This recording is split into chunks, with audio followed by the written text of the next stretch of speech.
everyone for our September virtual E2 meeting. We will start up very shortly, but as a reminder, October 2nd is our annual summer conference, which is now in October and is now virtual. And I think Marcy will tell you, you do have to register. And good news for all E2 members, it's free. Right, Marcy? Definitely is. And then we have obviously a number of exciting developments going to be discussed at that conference. And then on November 20th, we'll have our November monthly meeting. There will be no regular October meeting because of the conference on the 2nd. And with that, I'll let Debbie from Arcadis introduce our special guest speaker. We're already getting ready for winter. Yes. Thanks, Chuck. Good morning, all. With us this morning, we have Ozzie Inglese, who is the Director of the Water Permitting and Enforcement Division at DEEP. And he's here to update us about a couple of things, the Miscellaneous General Permit, the SIU General Permit, which have been going through some updates and revisions. We also look forward to hearing about the 3I notification revisions and updates on the progress on the construction stormwater general permit, and I guess really a clarification on the commercial stormwater general permit. So thank you, Ozzie, for joining us. Thank you, Debbie, and thank you for inviting me to speak at your forum here. So I'll get started. I have a couple dozen slides. I'll go through them quickly. I'm hoping they'll take no more than 10 to 12 minutes, and then we'll have the Q&A afterwards. And I just want to confirm everyone can hear me clearly, correct? We can. Great. Yes. So we'll get started. I've been asked to share with you some updates from our Water Permitting Enforcement Division regarding several general permits. And also, as Debbie had referred to, is the 3I determinations. So we'll go through them in this order. So first, the Miscellaneous Industrial User General Permit. So we went out to notice in January of 2019. We had a petition filed. We worked with stakeholders. We reached a settlement during the summer. And we are in the process of issuing the general permit. And it will be effective October 31st for a 5-year term. So we are realigning 2 general permits here that will have an impact on the pretreatment universe. Those are the discharges to our publicly owned treatment works. And it's really the changes are to the categorical general permit and to the miscellaneous general permit. And we're renaming them. So there is, we're trying to make clear that there's a change in the scope of coverage for the respective general permits. So the MIU general permit is only going to cover discharges from non-significant industrial users. And so the key takeaway here you'll see as a pattern is that the determination of who's a significant industrial user is a regulatory determination made by DEEP. And it's based on the facility and all the activities that may be regulated under discharge permits.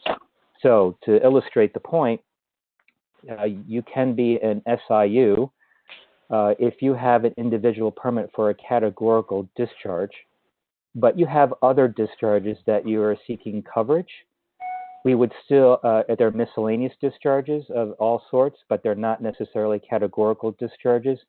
Because we would deem your facility an SIU, then you would have to fall under a different general permit. You would not be eligible for coverage under the MIU GP. And we'll get into how that scope has shifted from one permit to the other. So the key elements here, I'm going to leave you with some key highlights on the miscellaneous industrial user general permit where we ended up in our settlement was, again, consistent with what we went to notice, is that we're not looking to seek registrations under the MIU GP that will be coming to DEEP any longer, but there is going to be a notification process, a written notification process that will have to be made to the POTW authorities, which could be two authorities that are in play here. One for the municipality and where the facility is located, and also if the treatment facility is located in another municipality, then that will be also an applicable POTW authority that will receive a registration. And the eligible discharges would be authorized in this GP. So here's the key, is that since there's no registration to DEEP, the question would be, when are you authorized? So if you've been previously covered under Miscellaneous GP, in other words, you've had a registration, then your coverage is upon the effective date of the new MIU GP, October 31st. But we are going to give a 90-day grace period to notify in writing in accordance with the new permit to the applicable local POTW authority, and you'll have to comply with the local authority requirements. For new discharges, authorization would begin after submittal of the notification of to the POTW authority, and you have complied with all local POTW requirements. So a couple of key highlights here on general permit is that we're focusing on qualified professional certifications only for treatment systems, where those treatment systems are required, only for processed wastewater discharges that are from 1,000 to less than 25,000 gallons a day. However, we have a carve out where if the system is, to keep it simple, a pre-engineered or off-the-shelf type of system that meets specific criteria set forth in the GP, then you won't need a qualified professional certification. The effluent limits in the general permit have shifted, so they only apply if the local sewer ordinance does not specify a limit for a given parameter. So if they don't have such a parameter that they're regulating under their ordinance, and if there is a limit for that in our general permit, then the general permit limit applies. So follow all of the requirements of the MIO GP and the local authority, and if there is looks like there's a difference, an overlapping requirement, the more stringent requirement applies. So that's the MIU GP. It's probably represents one of the most significant changes we've made to our pretreatment program in 20, 30 years in terms of how we regulate this universe. And the significance of that is that we have been processing, and we have our universe, when you combine the miscellaneous GP registrations and the vehicle maintenance registrations, which are now rolled into the MIU GP, that activity is rolled into that one. We have about 1,800 registrations now that DEEP will not be getting, but will be subject of potential notification to the local authorities. So that's a significant universe we're talking about here. So now, in conjunction with the MIU GP, we have the significant industrial user GP. So we changed the name here because we're expanding coverage, and I'll get into that in a little bit. We're still in mediation, where I would say we're in the final stages of mediation. We would still like to meet with the stakeholders. We have gone back and forth on what we hope to be final revisions. So I'm going to remain optimistic that we will be able to issue and have that general permit effective October 31st, and it'll be issued for a 5-year term. Again, it covers only significant industrial users. And I will note here that the definition of significant industrial user is the same for both general permits, but it's different than the federal definition. So I would just alert you to look at the general permits definition of significant industrial user. And again, if your facility is deemed to be an SIU and you have miscellaneous discharges, this is the general permit that you will be eligible for coverage under. So as we have with the categorical general permit, which is now going to become this general permit, will require approval of registration. It will require prior sign-off by the POTW authority, as we currently have in place, and authorization for previously covered. So there's a universe of SIU discharges that had been covered under the miscellaneous GP that now they're going to be not eligible for the MIU GP, and they would be covered under the SIU GP. So in those circumstances, you've been previously covered on the miscellaneous general permit for those SIU discharges. and you'll be covered under the SIU GP upon the effective date of the GP, but we're going to give you a 90-day window to register, and you'll have to comply with the terms and conditions of the new SIU GP. For new discharges, you're not authorized until you get the approval of registration. So what does the SIU GP cover now? It's in addition to metal finishing activities. We're expanding to cover all other miscellaneous non-categorical process wastewater discharges from an SIU. So that is a significant expansion. So we're hoping that maybe there are entities out there that have individual permits. They might avail themselves of potential coverage under the GP.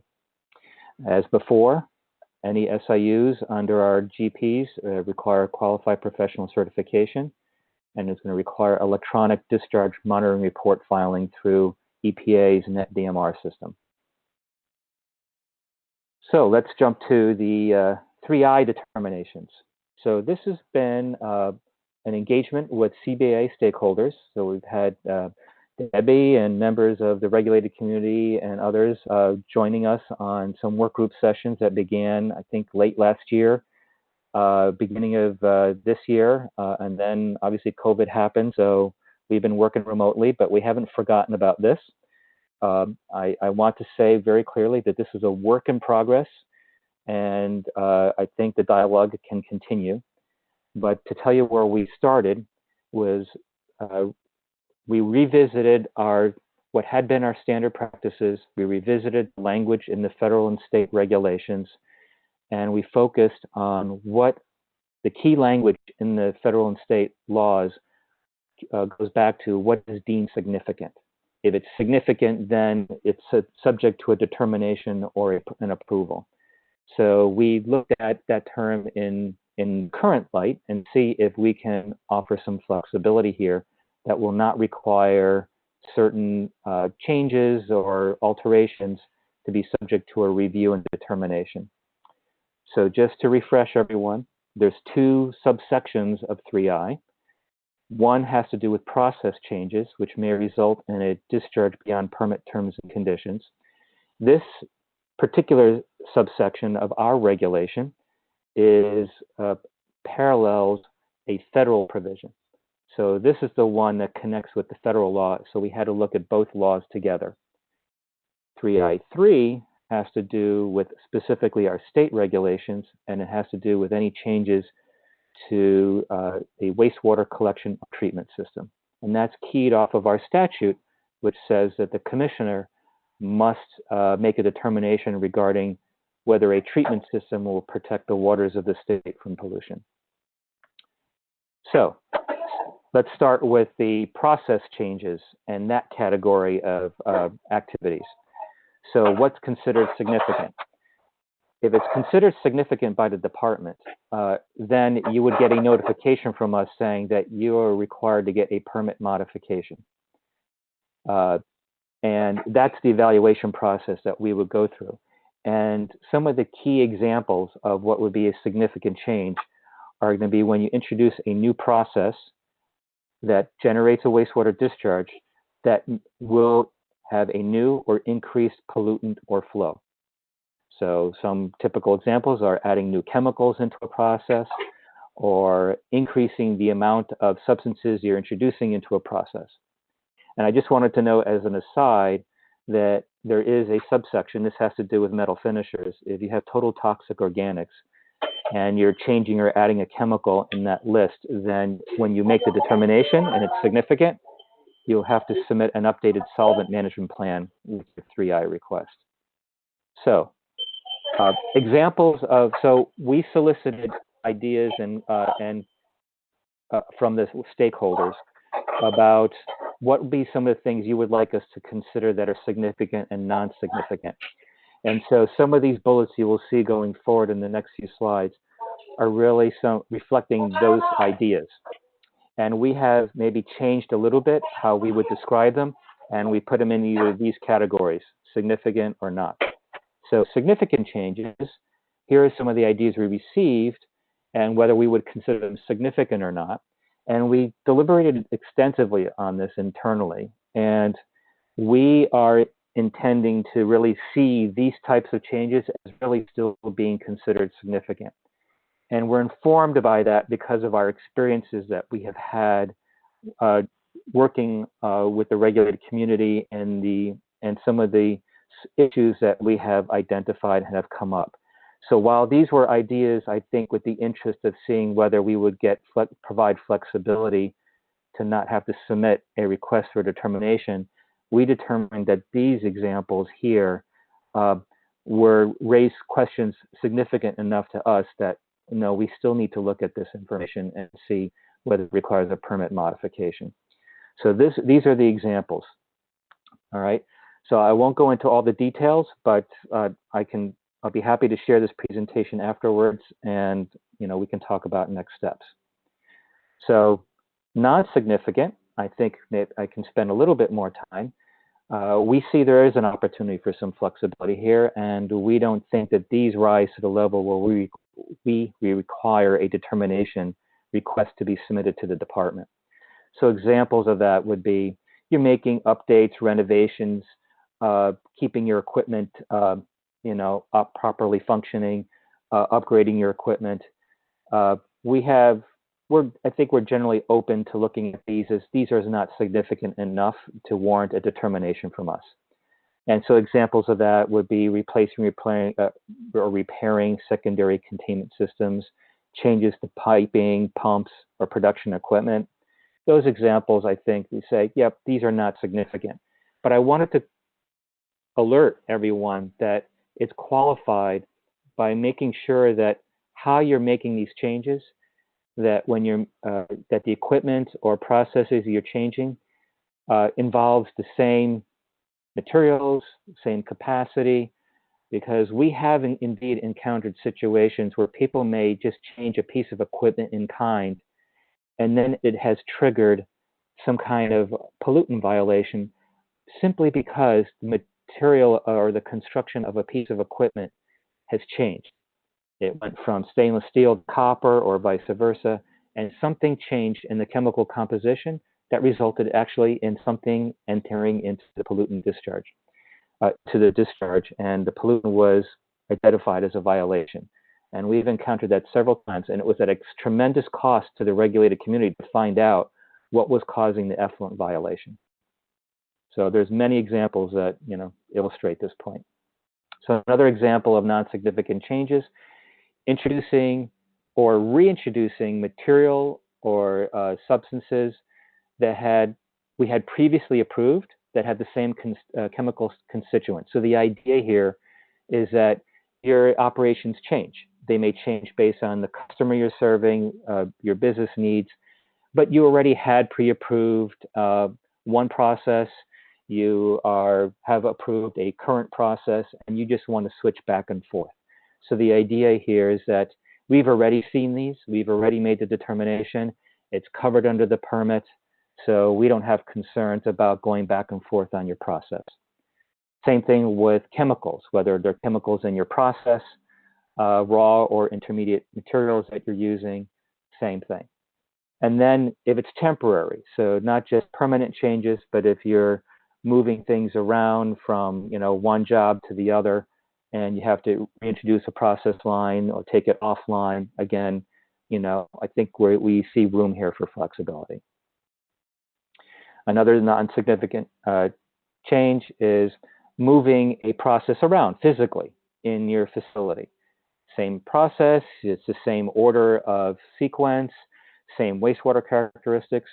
That's all fine. We don't see these significant, provided that it's going to the same discharge outfall and it's going to the same compliance monitoring point. So once you do a change that may move a process to another location that's regulated under a different outfall, then we would have to change the permit to reflect that. So let's go to treatment systems now. Changes to treatment systems could be of various varieties. So here are some examples where we do think it's significant enough that it would warrant a review by us.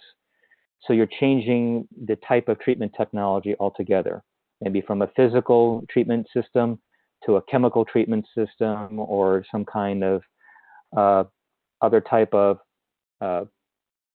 treatment system that's changing the discharge characteristics. Installation of a new one. Adding and removing treatment chemicals. You're reordering the treatment units. You're moving one before the other, flipping it around. That would also in our view, be deemed significant. Adding or removing a treatment unit. This is a common one that we see as well. Again, those might be significant. Pilot studies. We've seen people ask about, well, we want to evaluate a different treatment system. We want to do a pilot study for wastewater treatability. We would be looking for a review on that as well. So what are non-significant changes? So non-significant changes, we think there's an opportunity for some flexibility here as well. So again, replacing, changing pumps, valves, pH meters, flow meters, probes, replacing a tank, sludge press, for example, is one question that came up, replacing valves, flow gates. Any of those that are in-kind replacements, we think that those are not significant. They don't require approval by us. But we qualified again, same materials, same capacity. Again, replacing any wastewater treatment equipment in kind. If you need to put a parallel redundant equipment, so then you can alternate the use of your equipment in your treatment system, or you're doing one line is going down in your treatment and you want to make sure you have continuity of operations and you have a backup going that you want to start up. We have no problem with adding redundant controls. Again, it should be parallel, like kind, materials and capacity. Installing cleanouts, moving chemical feed pumps, but not the location of the chemical feed. Again, we don't think those are significant. Continuing on, a lot of this has to do with some of the control mechanisms and monitoring mechanisms you may have in place to manage your treatment system. So controllers, moving them around physically, not an issue for us. Upgrades to how you're managing the information. We don't have an issue with that. The key for a lot of these going forward is as long as you're maintaining data quality, you're maintaining continuity of data, and you're maintaining retention of data. Then you can change the manufacturer technology, the controller or monitoring equipment. You can change the type of recorder. All those things we do not see as significant. So these are our ideas going forward. There were other ideas that were presented to us. I think it requires some more discussion with stakeholders because we didn't feel comfortable saying they were not significant or significant at this point, but I think we need further discussion. So if you don't see something reflected here on an idea that you said, I remember sending this suggestion to DEEP, it's probably because we parked it in the category of we need further discussion. So for next steps, we intend to have a follow-up meeting with CBIA stakeholders. And when we reach acceptance on at least a universe here that we can be clear on, that we can provide flexibility, then our intention is to go forward and revise our instructions for 3I determinations to offer this additional flexibility. And then I'm going to move on to now our other GP updates. So on the construction stormwater general permit, we went to public notice on January 2nd. We had an informational meeting mid-January. We had a 45-day comment period, which ended mid-February. We received over 200 comments. A petition was filed for a hearing. We held numerous discussions with petitioners and interveners. Both the department and I have to say the petitioners and interveners, we spent a lot of time. We made a lot of effort to try to reach resolution, but we were unfortunately unsuccessful to date. Now, that doesn't mean that we're not going to be having an opportunity for a resolution in the future, but at this point, we have not been able to reach resolution. The primary issues here that were at discussion had to do around new requirements regarding solar array projects. So, but to back up for the larger context of the general permit, what were we proposing for changes? All right. So some of the changes that you'll see here are reflecting some federal requirements. So one is electronic filing. So we want to make clear in this general permit, even though we've been having this in place for a number of years, we want to make clear in the general permit, only electronic filing through EasyFile. Also consistent with how EPA is implementing its general permit for construction activities. All registrants going forward will be required to submit their stormwater pollution control plan. Instead of the 50-day public review period that we've had currently, consistent with EPA, we're going to have a 30-day public review period. We did some enhancements, improvements to streamline the review and the scope of the threatened and endangered species review determination. So that I think is going to be beneficial to the regulated community. We have streamlined design build projects for state public works projects for Department of Administrative Services and DOT. We're going to have a pre-approved process with them that allow them to have their projects go forward without requiring review from my program. We also are trying to engage. One thing that we learned from the construction general permit that's been in place is that it's really important to have the design professional do the pre-construction plan implementation site walks and inspections.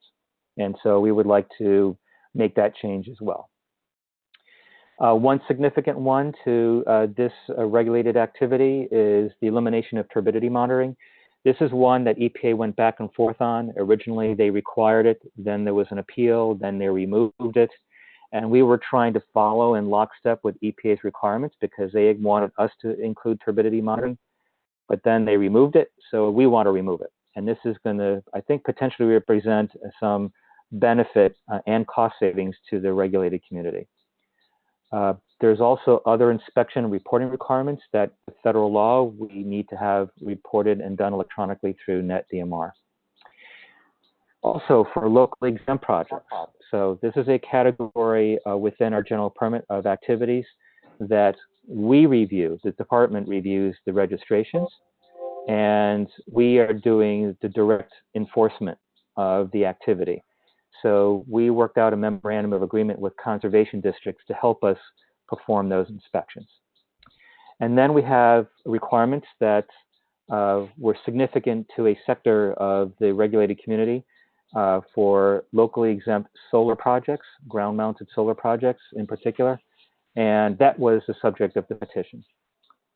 So going forward on that, we are both planning for potential hearing proceedings, but at any point along the way in the construction general permit, it's possible that the parties might be able to come together and figure out a path forward. And so we're certainly open to those discussions. So let's go to the commercial GP. So on the commercial GP, we actually issued it. It was effective September 10th. It's going to be effective for only a 2-year term. There is no re-registration requirement, and we did not make any other changes at this time. So that's the current status. So that was an easy one for me to explain. It took a little while for us to get this together because it happened right in the middle of COVID, but we were able to finally get that done, and so it's already in place. So are there any questions? You betcha. All right. Okay, I have a couple. So you had mentioned, this is the SIU general permit. So you had mentioned permittees currently covered by the miscellaneous general permit would kind of have that grace period. But I guess what about those who are currently covered by the categorical general permit, which is most of the, I would say, universe that's going to now be covered by this SIU general permit? The same thing. They would be covered. So that's a good point, Debbie. Yeah. Okay. So anybody who is currently covered under the categorical, they would have the time also to re-register, 90-day period. Okay. Excellent. So you and I have talked about this before, but I just want to bring it up again. these POTWs who are now going to be required to do the review and inspections of the industrial facilities need some additional training. Is there a plan in place for that yet? So they're not required to do inspections. So if they're doing inspections, it's of their own accord. So on the MIU GP, that's not the expectation. So it's up to them. The concept here is that the notifications help them have situational awareness. We're also trying to make clear to the regulated activities that there is a local requirement that needs to apply, and dischargers need to comply with those local ordinances.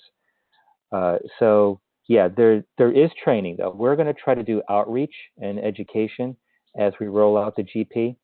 So it's our intention, and we're revising the instruction forms.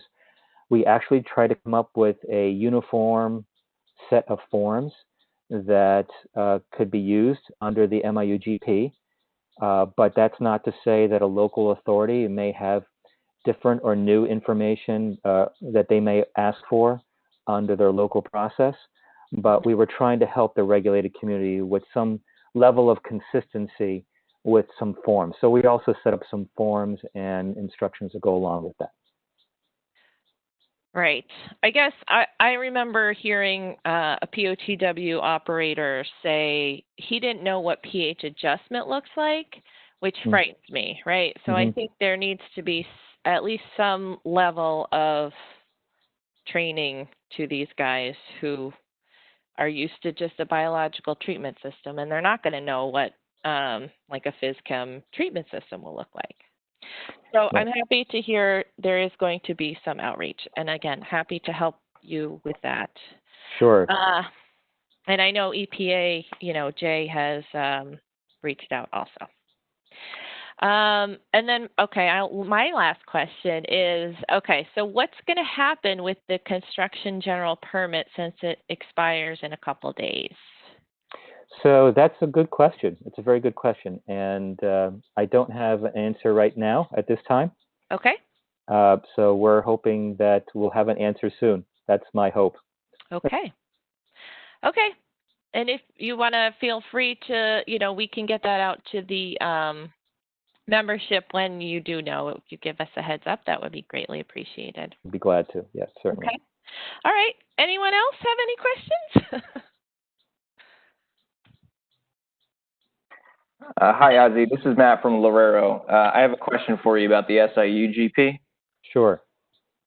You mentioned in your slide there'll be a 90-day period from the effective date for registrants to get in the new registration. During that 90-day period, is the expectation that the permittee will comply with the miscellaneous general permit, or I suppose the categorical, or the new SIU GP? So if you're an existing registered activity under either the categorical GP or under the miscellaneous, and now you're subject to one or the other general permit after the effective date, you're going to have the 90-day window in which you'll be allowed to file your re-registration. But you're going to be subject to the requirements of the new respective GP. So if you're within eligibility for coverage under the MIU GP, but you were covered under the miscellaneous previously, and you're still eligible, so that means you're not an SIU, then you would be authorized to discharge, but you'll have to comply with the terms and conditions of the new MIU GP.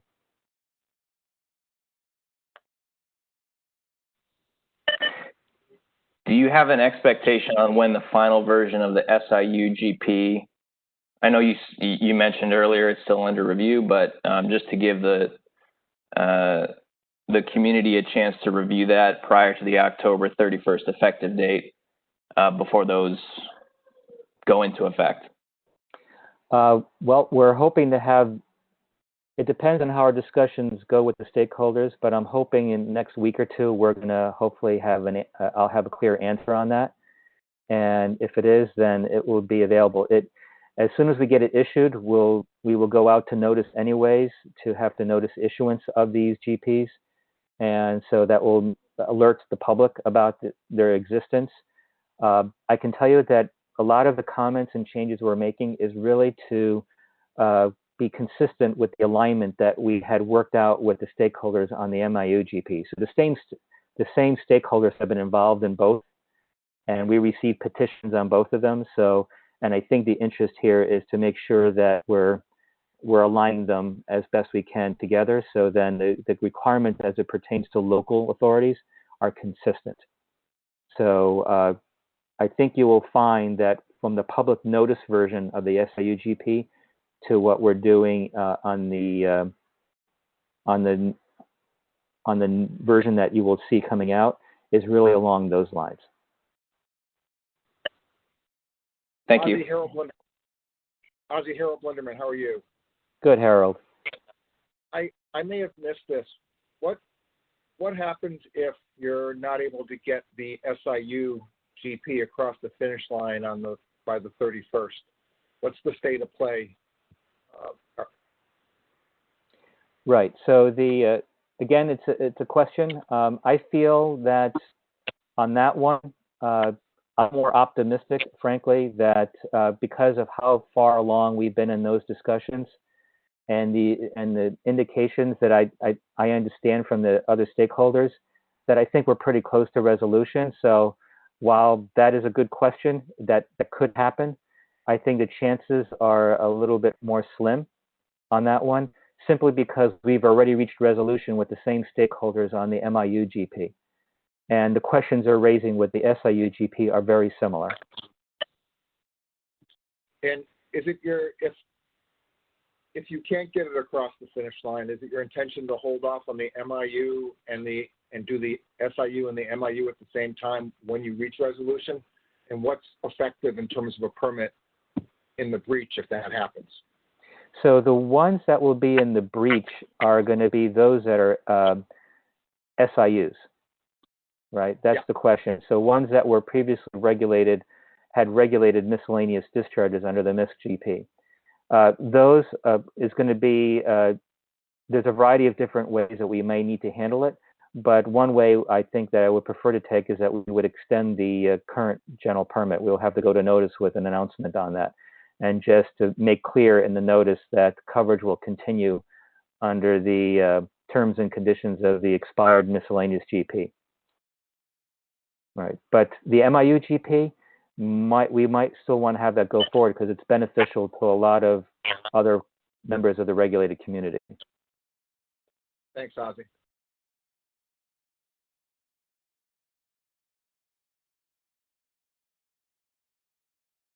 Any other questions?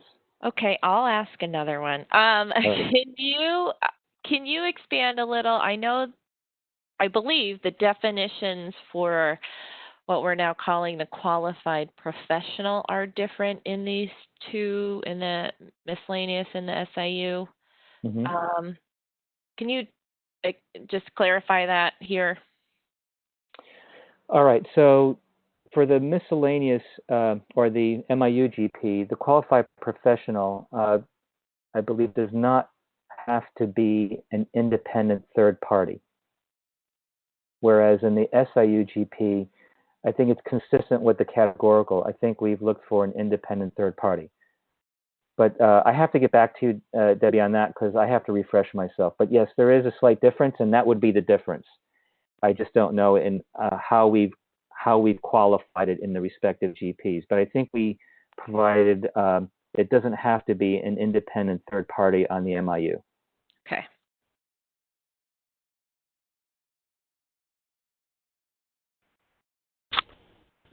Good morning, everybody. This is Wojtek. I just wanted to clarify. I'm not sure if you can hear me. Sure. Yep. Yes. So Wojtek from Command. So if a facility maintains an individual permit currently, would they be automatically considered significant industrial users? And if they were registered under the miscellaneous general permit as it is, would they automatically have to then register with DEP for the new miscellaneous industrial users general permit? Okay, so first, I'll go back to if you have an individual permit at your facility and you have these other miscellaneous discharges. First, you have to see whether you have been deemed by the department to be a significant industrial user, and there's various reasons why you may be considered an SIU or not.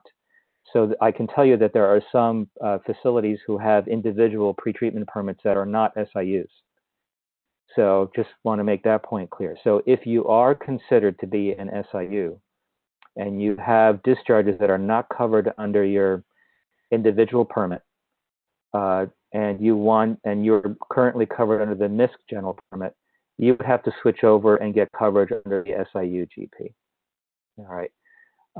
The miscellaneous general permit, as it was currently written, did not align itself with the EPA framework for what's an SIU or not. And we're trying to make that distinction because making that distinction helps streamline non-significant industrial users, those who are not in that category. It allowed us to simplify and streamline how we're regulating and overseeing that universe.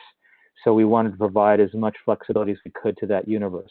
But if you already are an SIU, then we provided the flexibility for general permit coverage, but it's going to have to switch over to the proposed SIU GP. That's our plan.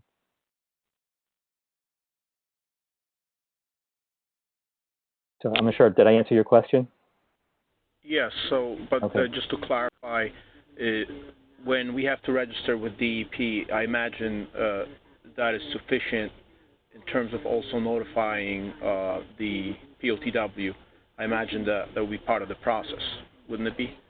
Yeah, so as it is currently under the categorical GP, if you are seeking coverage, and again, it will be the same for the SIU GP, is that you need prior POTW authority sign-off for that before you submit the registration to us. So they will be already notified through that process that you are seeking some coverage in some form under the SIU GP. And so once the facilities register with DEP, DEP will maintain the authority over enforcement and inspections. Yes, so again, good question. We maintain the authority for inspections and enforcement for both general permits, the MIU general permit and the SIU general permit, because those are permits issued by the state. And we continue to have the authority to do the inspections and enforcement. I can also say that EPA has that authority to come into Connecticut and do the inspections and enforcement if it's subject to federal regulation. So, for example, you may be covered under the MIU GP. While it's not as regulated under EPA rules as requiring a permit, if you are conducting an activity that has that's prohibited discharge, EPA can come in and enforce the federal rules on those non-significant industrial users. So we will maintain enforcement. Local authorities have their separate enforcement authority, their local ordinances, and they can choose to take action for any discharges into their systems. So they have that, they can always exercise their local ordinances and enforcement under the local ordinances.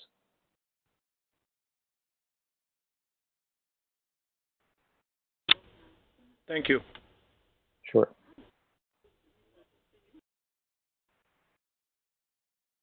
Hello. Yes. Hi. This is Deb DeFelice from Ulbrich Steel, and I just have a question because I'm not familiar with the 3I. This is the first time I've heard of it. I'm sure others have heard of it before. But you mentioned we have, we're under the miscellaneous. We can go over 1,000 a day, but we're not normally. We're more like 500. And we're never near any limits because it's pretty much clean water. But I saw in the slide for that if you want to go 5% more on flow, even in the future, we won't, when the town takes over, when Wallingford takes over the permit, will I have to go through DEEP first and then the town because it's 5% more, or how is that going to work? If it's no difference in, it's still clean water, but it's over 5% more flow.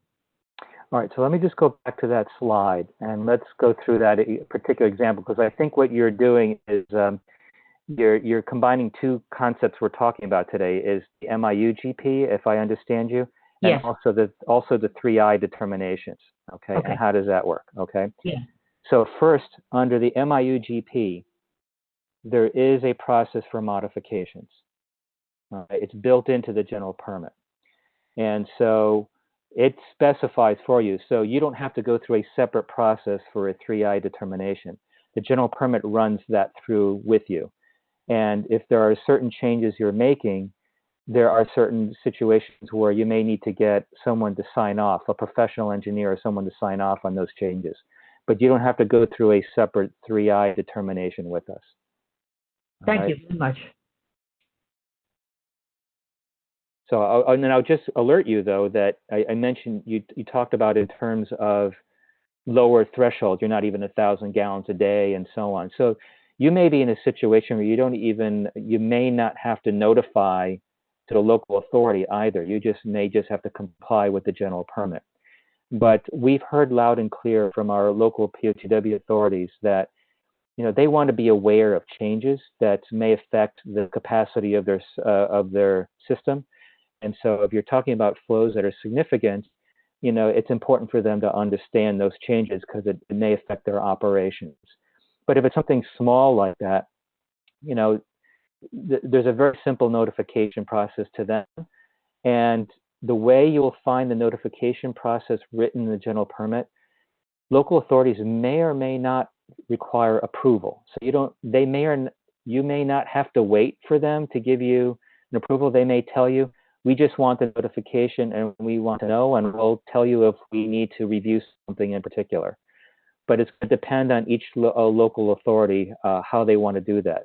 Some of them want to have a little more scrutiny over their systems because they're sensitive about proper operation of their facilities, and some may be more comfortable with just getting the notification and you're all set to go. Thank you. Sure.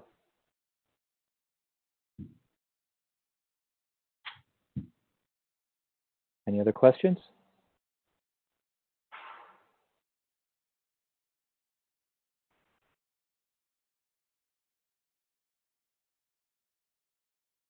Hi, good morning. I don't know if you can hear me. This is Marina from Sikorsky Aircraft. I have a question in regards to the 3I determinations. You kind of showed a criteria of what would be considered non-significant or significant. Right. Is that criteria effective, and can we use it now to justify if we make changes that are according to this criteria not significant, to say we do not need to go through the whole 3I application?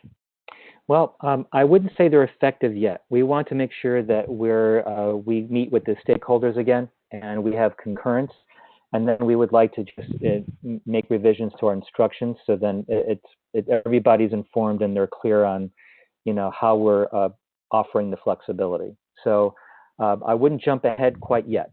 I'm hoping that we can get our discussions with the stakeholders together and we can reach agreement. And I want to make sure that everybody's in accord with the way we're going. And it may be just a matter of discussing language, so everybody's in agreement that we all understand what the language means when we talk about these changes. So I did in this presentation just highlights, but as you can see, some of the ideas were very similar, but were worded differently. And it may speak to some particular examples that people have in mind, and they may want to know how it fits in and whether it's significant or not. So we want to make sure the language we provide everyone is consistent and clear, and we want to make sure we don't have any unintended consequences from that. Okay, so if we had, even if it was a pump that we were upgrading just because our system it's old, we should still go as of now with the 3I and submit in the form? For the short duration, yes. Yeah, Okay. That's fine. I'm hoping that we can at least reach agreement on what we have and the language is clear enough for everybody to follow. And if it is, yeah, we would like to have this in place as soon as we can. Okay, thank you. Sure.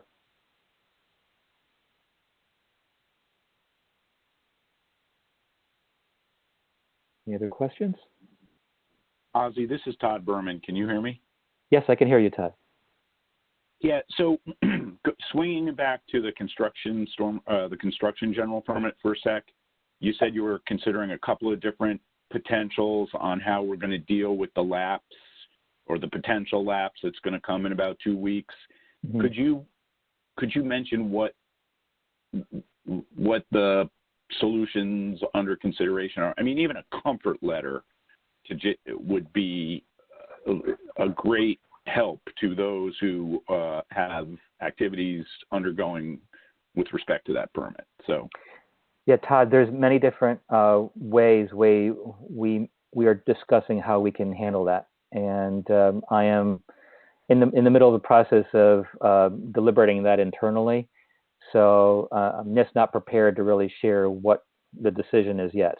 And so, but we are keeping that in mind, and we're obviously very tuned into the impending expiration date on the construction GP. So, but yes, we're hoping that we can get some word out there on what the disposition of that will be. Good. Well, I appreciate that. That actually, if it lapses without having that tool in place, it creates complicated reporting requirements from a corporate standpoint. I mean, obviously, everyone's still going to go forward just complying, but that would then trigger a bunch of administrative non-value-added activity. So appreciate your attention on that one. No, thank you, Todd, and thank you for alerting me to the consequences. Yes.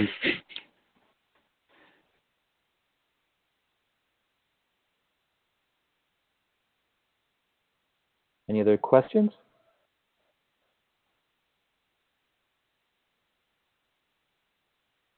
I'm going to stop sharing here and get a chance to see everyone's faces here. So let's see how I can do that.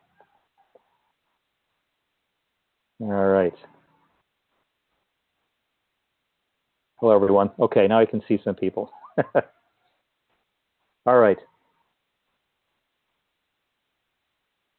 Any other questions?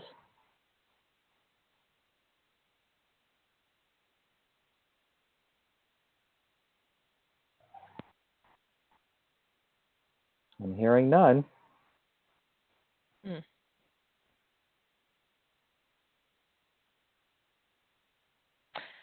All right. Well, thanks so much, Ozzy. Again, appreciate your time this morning and explaining some of those permit challenges we have coming up. Sure. Yep. There's a few. Yeah. So, all right. Well, I will. Would you like me to share a PDF of this presentation? Do you think that would be helpful? Yes. Yes, that would be much appreciated. Okay. Yes. All right. Glad to do so. Yep, all right. great. I'll send it out later this morning. Okay. Awesome. All right. Thank you. All right. Thank you for having me. All right. Mm-hmm.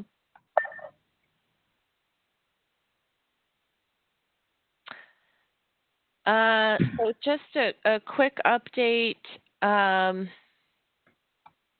I don't know if anybody else is really tracking this, but the triennial review of the Connecticut water quality standards. I heard back from Phil Trowbridge, I guess it was last evening. Yeah.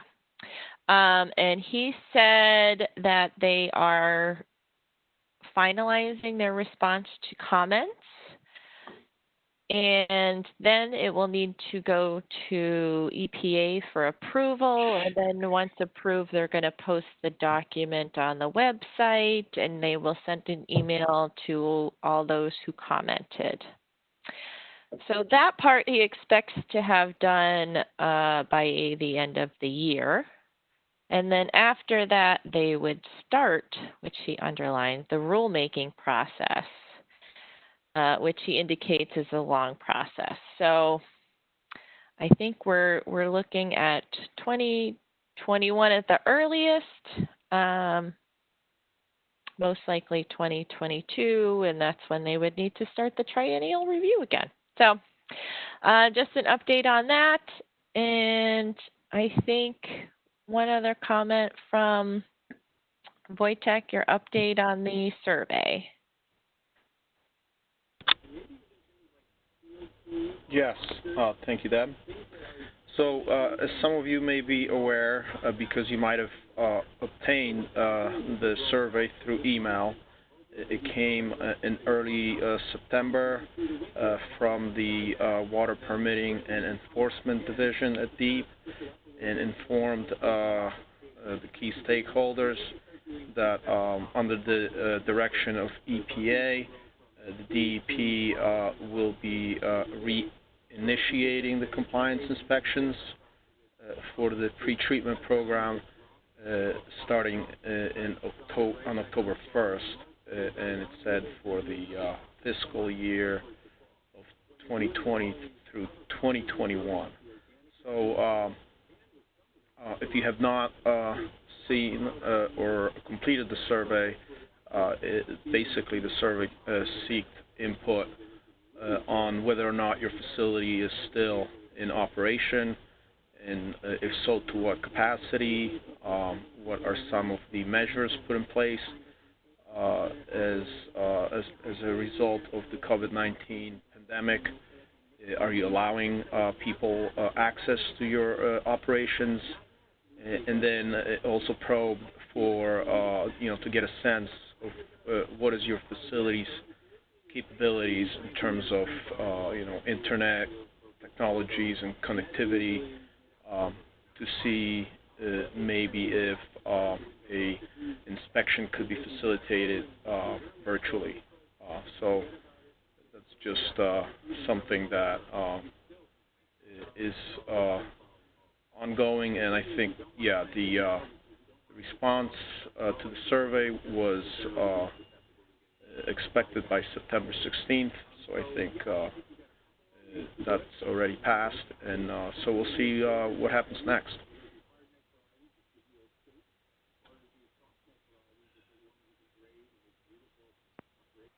Okay, great. Thank you.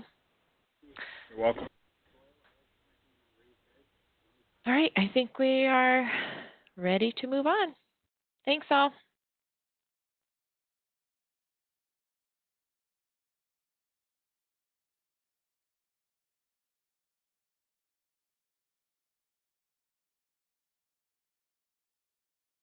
Hey, Marcy, it's Eric. Should I just charge right in?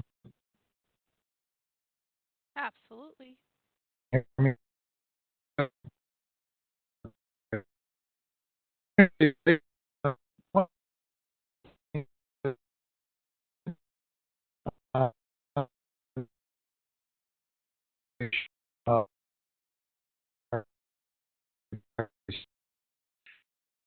Hi, Eric. We're having technical difficulties on your side. Progress as a change on the ground.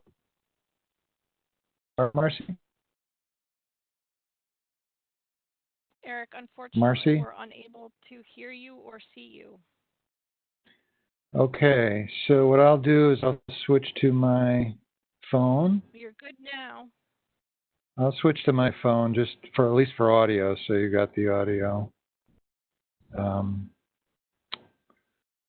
You just don't show your video. Sometimes that helps. Okay, I'll do that as well. Okay. Is this any better? Is that any more consistent or clear? Yes. Okay, cool. Okay, so I'll hang up the phone. Okay. So you see before you the, I'm getting an echo now, Marcy, but if you could do anything about that. Are you guys getting echoes? No.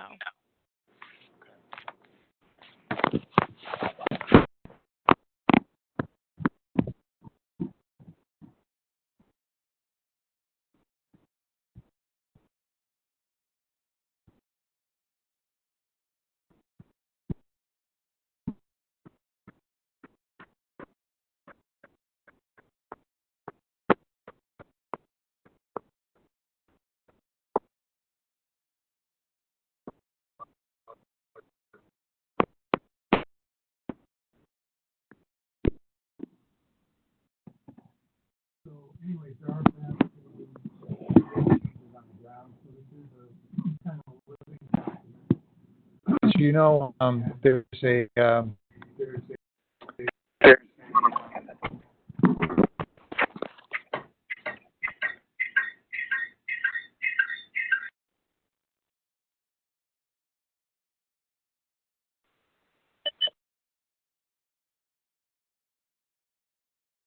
draft yet. You can't hear me, huh? Can now. Okay, I just got a chat, said it couldn't hear me. So we haven't seen a draft yet since Deep presented the outline through a PowerPoint. We did submit comments. So next step will be a public notice and a draft regulation for consideration. But of course, there'll be many months, or at least several months subsequent to that before they're finalized and adopted. So we want to make sure that we've got that on here as a key thing. Obviously, Katie Dykes wants to get that done by December to meet the department's 2020 by 20 goals. But I think particularly since we haven't even seen language yet, we have to assume this is going to be something that's going to require more work and may spill over into 2021, at least in terms of adoption by the Regulation Review Committee. So that's on there. The second bullet, the sort of second and third bullets deal with an issue that's under a lot of scrutiny right now, and we don't know exactly what's going to happen in the short term. And I'll talk a little bit more about that after we finish these bullets here. But essentially, there's an effort to amend the Transfer Act. We're supportive of that effort and supportive of the changes that have been recommended so far by the Transfer Act Working Group, which put out a report very early this year. I believe it was maybe January. So we definitely want to see that happen. And then what's the way things have evolved is sort of side by side with the Transfer Act changes is an effort to adopt legislation that would create the opportunity for a release-based reporting and cleanup system in Connecticut, which is obviously a very big deal, and we want to be fully engaged in that. So I'll talk more about where that stands in just a little bit, but obviously a big issue and something that I know we want to have as a priority as we go forward.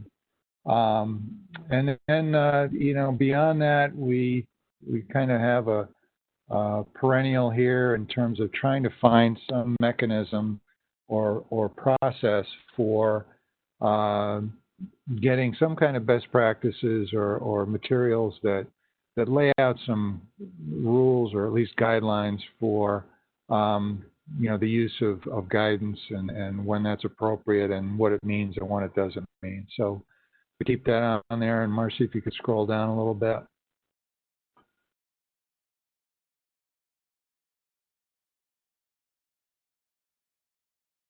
I don't have control. Oh, there we go.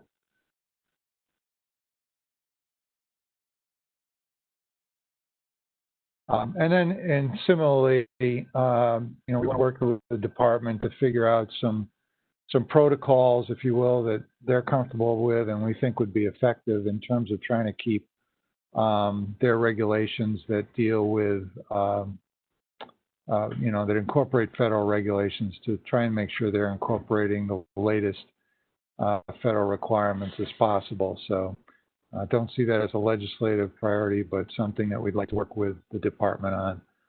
Maybe get them into those, if they're going to do, another 20 by 21 this time, maybe get that one in the list to work on during the coming year. So why don't we stop there and see if there's any questions or comments about the environmental bullets here.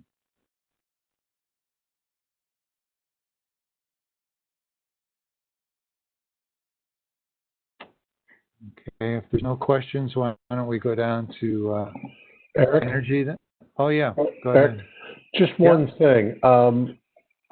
I guess since these are our legislative priorities for the next session, maybe we don't need to mention the fact that we want to move to a release-based reporting system in 2021 rather than in a special session, but maybe we do. I don't know.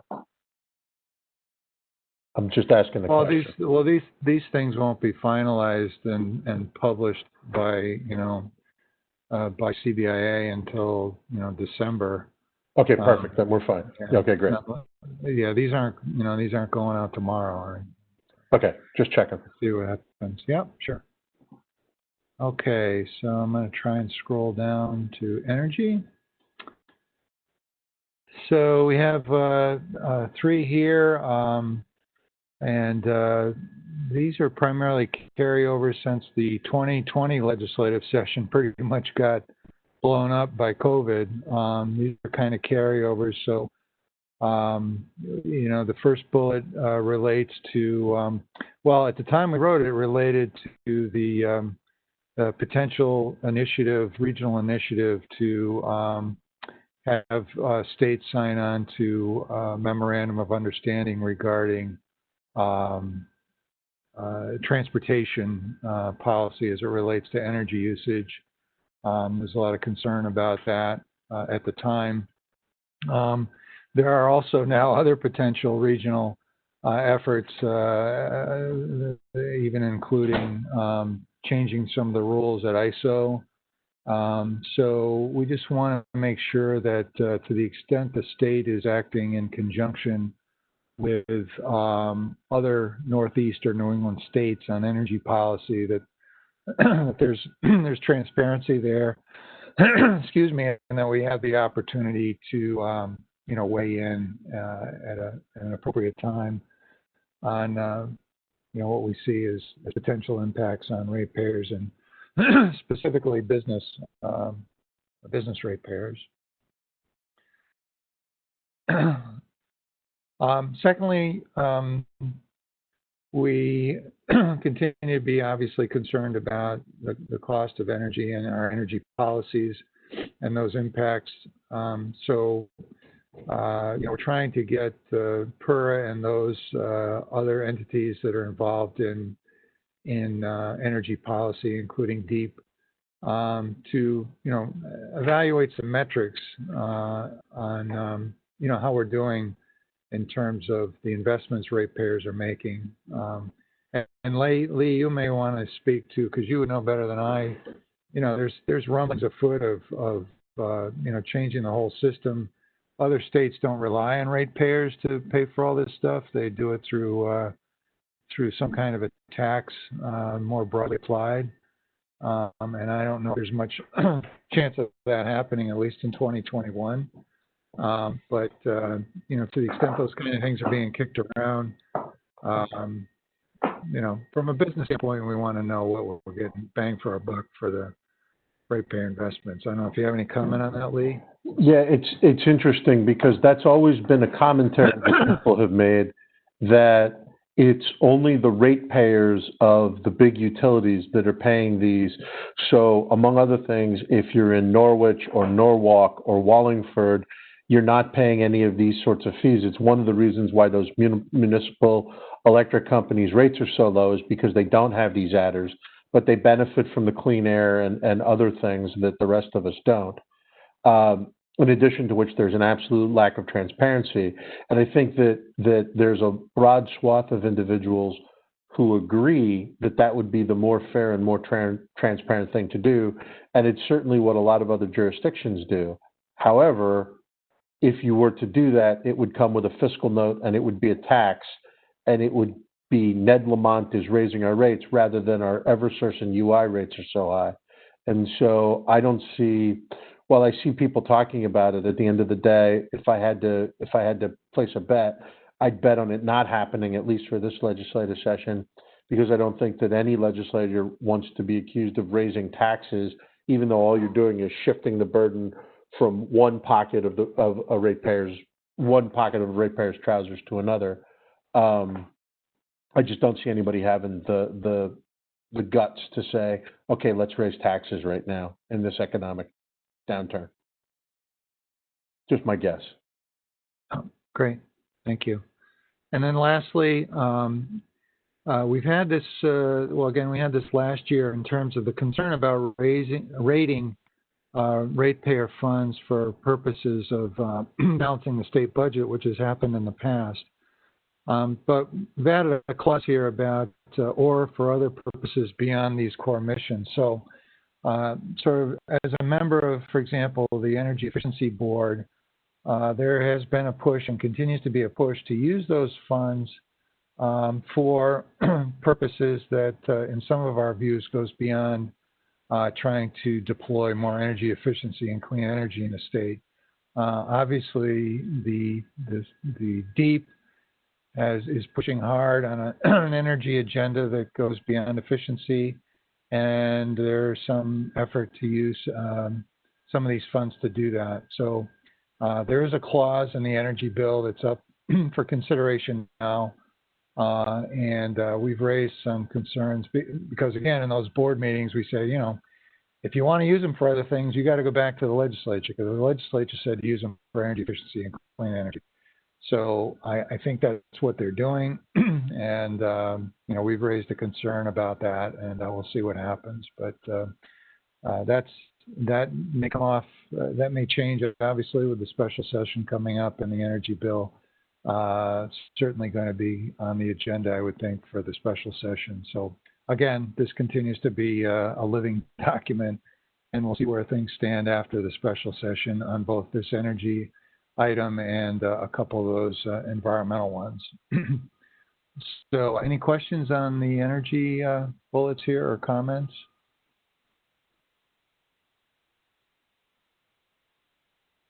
Okay. Thank you then. So what we'll do is we'll bring these to the E2 steering committee at their October meeting for final approval from them. So if any of you have any comments or concerns or questions, or you know, would like to see changes or whatever, please communicate those with us over the next week or two if you can. Otherwise, we'll update this based on what happens at special session and bring it before the steering committee. If there are major changes, we'll obviously come back to the membership before we'll do a final vote. But you know, if there's not, then this is what we'll go with, pending any more input from you all. Okay, and so with that, I think we'll switch over to discussion of the special session. I want to say at the outset that one of the bills that is being seriously considered for special session is an environmental equity bill or environmental justice bill. And to be honest with you, I have not taken the time to review that in any detail. I don't know if anybody on the phone has thoughts or concerns about it. DEEP's obviously been using environmental justice protocols for a while in terms of permitting. So I'm not exactly sure how this would change that. But anyways, that is something that will be on the agenda. Is anybody on the phone taking a look at that or have any thoughts or comments about it?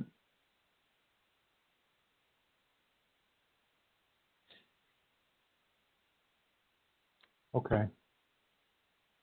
All right. Well, I will be taking a look at it in the near future, and if I can spot any sort of big red flags that would change the current system at DEEP, I think it goes broader than just DEEP, the bill. So we'll get the word out on that.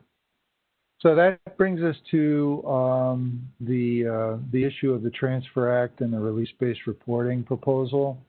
Some of you have been extremely engaged in this, and some of you probably are wondering what the heck we're talking about here. So just to try and bring some real quick, brief 30,000-foot context to this, there was a Transfer Act work group put together under legislation passed in 2019.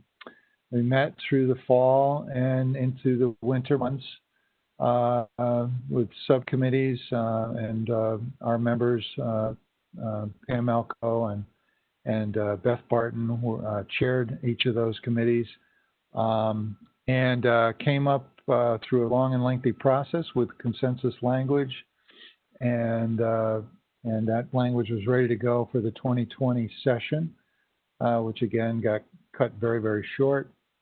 Late in the day in those talks, the idea was introduced of at the same time instituting in the legislation creation of a release-based reporting and remediation system for Connecticut. There was an effort made to see if that was doable in time for the 2020 legislative session. It became clear it was not doable.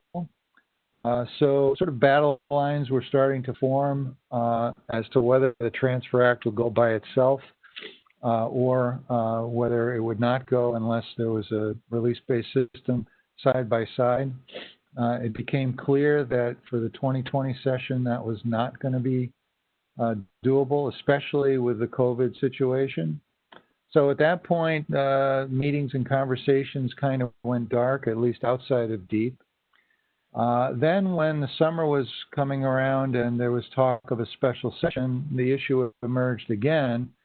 And eventually, and this was, mid-August, I would say, when it started to look like the special session was going to happen in September, the question came up again, is it possible by this time the special session, rather than the 2020 regular session, is it possible to get a statutory framework put together in time for a bill to go in the September special session that would cover both the Transfer Act changes and institute a release-based system?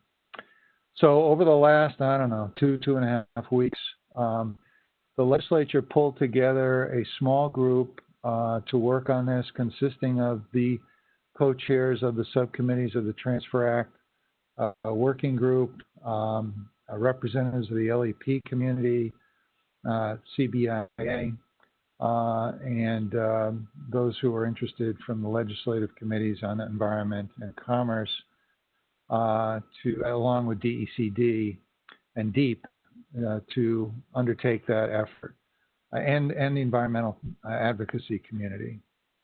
So there were many meetings, mornings, days and nights, weekends, weekdays, negotiations, language back and forth. And the way it was presented to us and the way we made it clear we were interpreting it was we understood they were asking for us if there could be a consensus first, that a recommendation should be made to the legislative leadership and the governor's office to include such a bill on the special session agenda.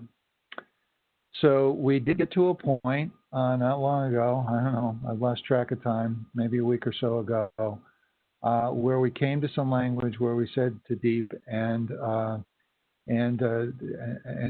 DEEP and the environmental community agreed that it was worth recommending that this bill be put on the agenda for the special session. We tried to make clear over and over and over again that that did not mean we were supportive of the bill in its current form, that there were stakeholders who had not yet seen it, that there were still questions that even the stakeholders in the room had, but had not had an opportunity, the time had not been such that those could be raised and addressed. And we tried to be very clear, transparent about that, but we did feel we got to a point where it merited further discussion and going forward with a public meeting, basically a public hearing of sorts. They called it a listening session. So at that juncture, we began reaching out to these other groups, including the Bar Association, the Brownfields Working Group, commercial real estate developers, to update them on what had gone on and to identify their concerns and to be proactive in terms of offering specific language to address those concerns. So we did that, and the public listening session was yesterday, and we submitted that language addressing the concerns that we identified as best we could.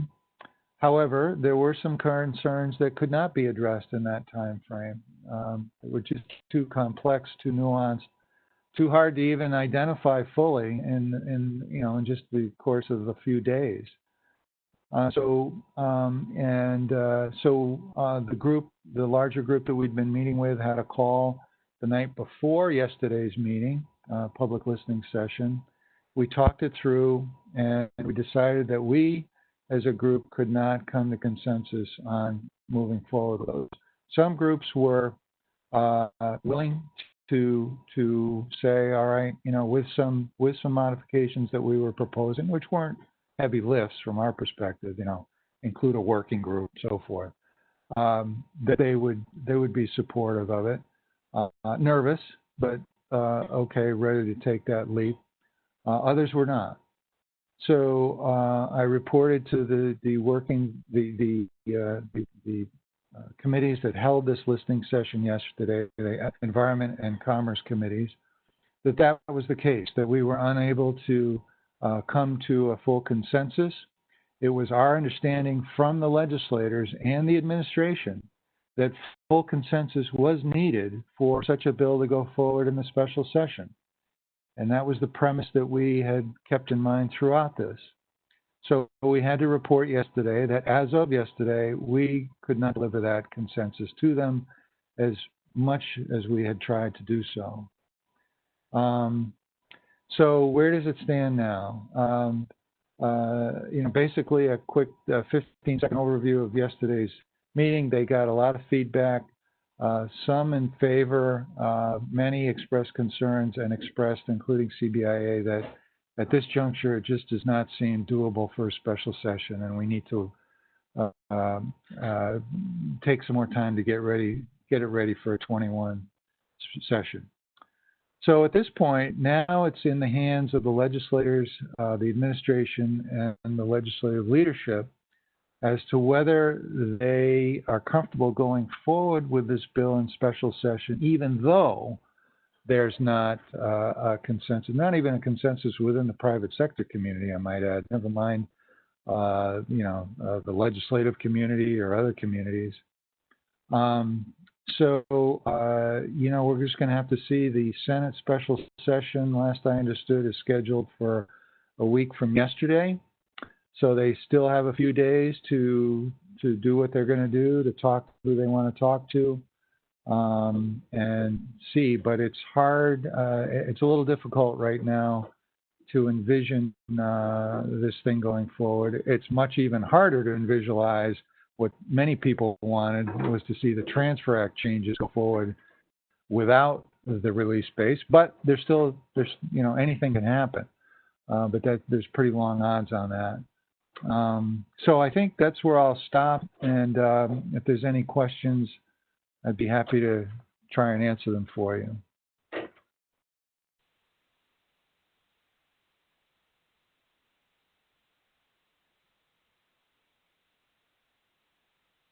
And due to silence, I'm wondering if any of you have heard me, anything I've said over the last 25 minutes. You're coming through 5 by 5, Eric. Okay. Very good. Eric, I think you gave a overly very convoluted set of circumstances, very short period of time, The only thing I would add, in case people are wondering, is that unfortunately it appears that what is not going to happen is to have the Consensus Transfer Act provisions, which would provide some clarification on a number of points in the Transfer Act, which would be helpful, and as to which there was consensus. But there's not a willingness on the part of the powers that be to go ahead with passing that portion of it, leaving the portion dealing with the details of the risk-based release transition framework to the next session.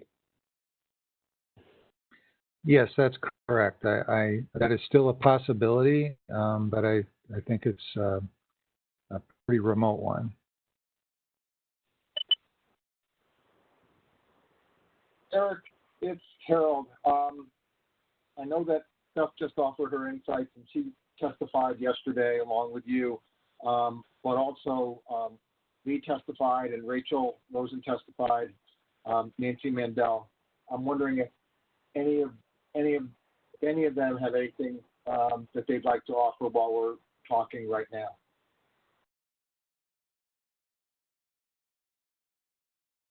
This is Nancy. I think that what was consistent in our testimony, and I think it was worth noting, is nobody was opposed to developing the release-based program. Nobody was opposed to necessarily sunsetting the Transfer Act.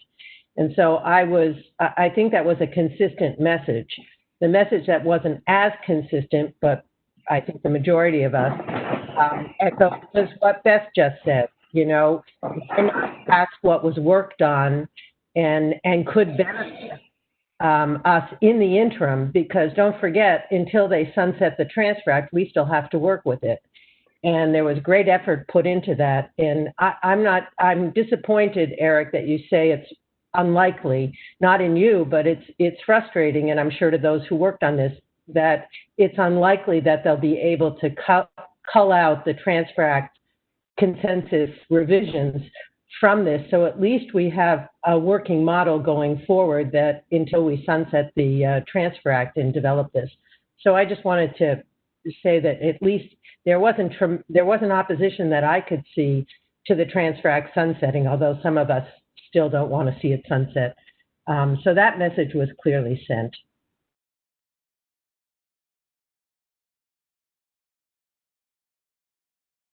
Any others want to chime in who have been a part of this? Okay. So, yeah, obviously the key is what happens now. You know, Eric? Yes, go ahead. Eric, sorry, I was on mute.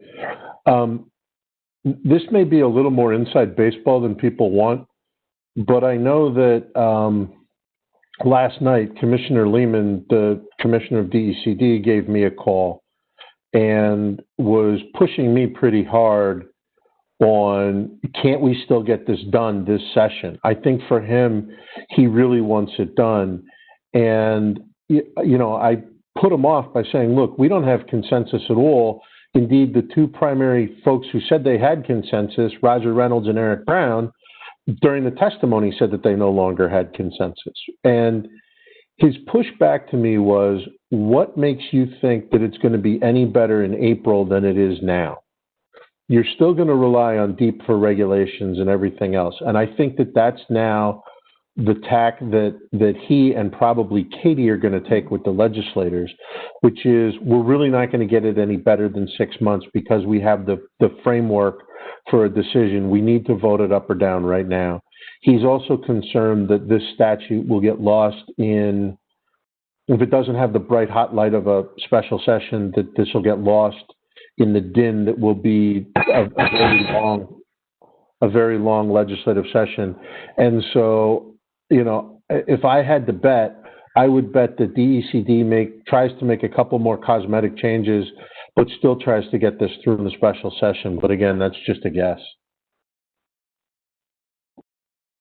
Lee, do you think, quick question, do you think, because I've been thinking about this, do you think that there's something we could propose to replace this in terms of the working group and some time frames, and just take away from the specifics of it, but at least give them something? Because I agree with you. I think they're going to want something. But the way it's written is really, you know, troubling. So I'm just wondering, is there something that we could come up with that generally says we're going to be proactive on this, set up a working group and move forward? Maybe I'm being naive. Look, in the immortal words of the dread pirate Roberts, if I had 30 days to plan the castle onslaught, maybe. But given the time frame that we have to work with, Nancy, I don't think so. And essentially, Lehman asked me the same question, and I'll give you the same answer I gave him, which is the problem is that nobody trusts the regulatory process and nobody trusts DEEP in the regulatory process, which he readily acknowledged. And I said, and he said, but what can the legislature do about that?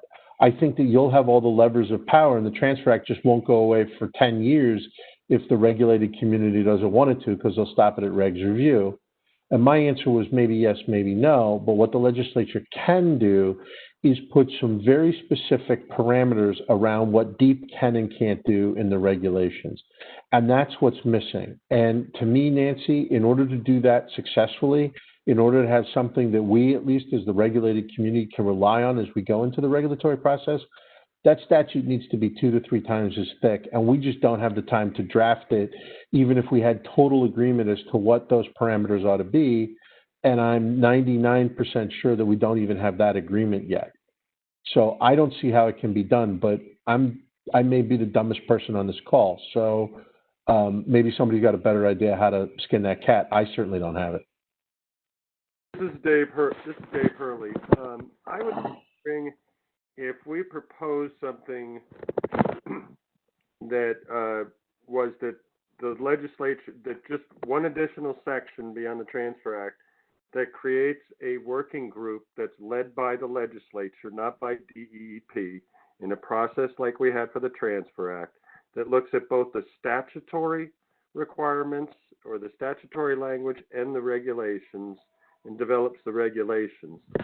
Because there are all sorts of issues with the statutory language that was proposed, and unfortunately a lot of that did not come out in the testimony. I think that the problem with comfort is if we know what it's like if DEP leads the regulatory process, it'll take them 10 years just to develop some regulations that they can get passed. So because they'll keep proposing things that no one wants. So I think that is the bottom line to where we could propose something that would be acceptable. Well, you know, it would have been nice to have that 24 hours ago, but I don't know. I should just shut up because this has been a long haul. But I heard from David last night as well, and I didn't tell him this, but if he asked my opinion, I would run the bill. I would run the bill, and they have the votes to pass it, and get the hell on with this thing. Because what we're going to do is we're going to start a week from Monday with a blank sheet of paper. So we're going to have public nuisance back on. We're going to have all that crap with the citizen suit and SEPA, and when the next session rolls around and somebody says, you know, well, what do you guys need? Nobody's going to pay any attention to us because we couldn't deliver. And you know, it's too bad that we didn't start this process with COVID and everything in June. But it's a big mess right now, I can tell you that. And I have no idea what's going to happen. But if I was them, I'd run the bill. I'd run the bill. For a lot of us, we just started to learn what was being proposed a few days before the. I understand that, David, but those were the cards we were dealt. And I'm out. So I told them yesterday that as of the 17th, we have no consensus. Now, what you guys want to do, what the legislature wants to do, what the governor wants to do, it's out of my hands. My responsibility was to go there yesterday and tell and represent my membership. Nothing to do with my own feelings about it, just my membership. And my membership was not of a single mind on this, and therefore we could not support. But I can't, you know, it's up. I mean, that's why David's calling Lee, and I'm sure he's calling Ann and Gary, and he may call Beth, because, you know, he's the only one, and Katie in the governor's office that can do that now. So, you know, if you think that adding a paragraph with a work group that does this, that, or the other thing will solve the problem for those who don't like this bill, I would recommend you write it up and send it to them this morning. But, you know, that's kind of where we're at. On the other hand, Lee, which is the message I kind of was getting, was that we don't need a paragraph. We need 50 pages or whatever it is of detail. or 50 paragraphs of detail, then obviously that's not going to happen in the next, 4 days.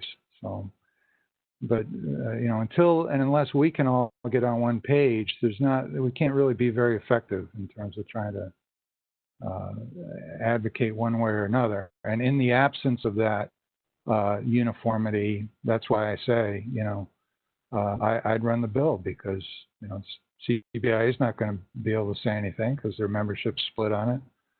And LEPs aren't going to fight it, and the commercial realtors aren't going to fight it because they want the Transfer Act. And so you're going to be left with, the remainder. And I think that's what David and Katie are probably trying to do over the next 4 days is who are the outliers and can we figure out something that will satisfy it? And the answer is no, then it's no. And we're back to square one next Monday.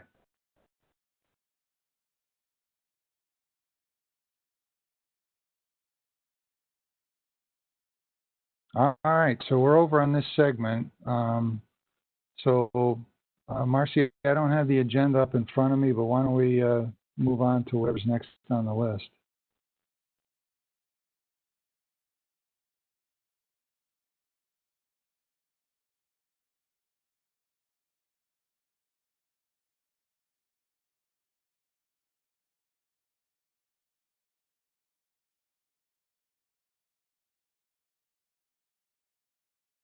So Dave, you're up.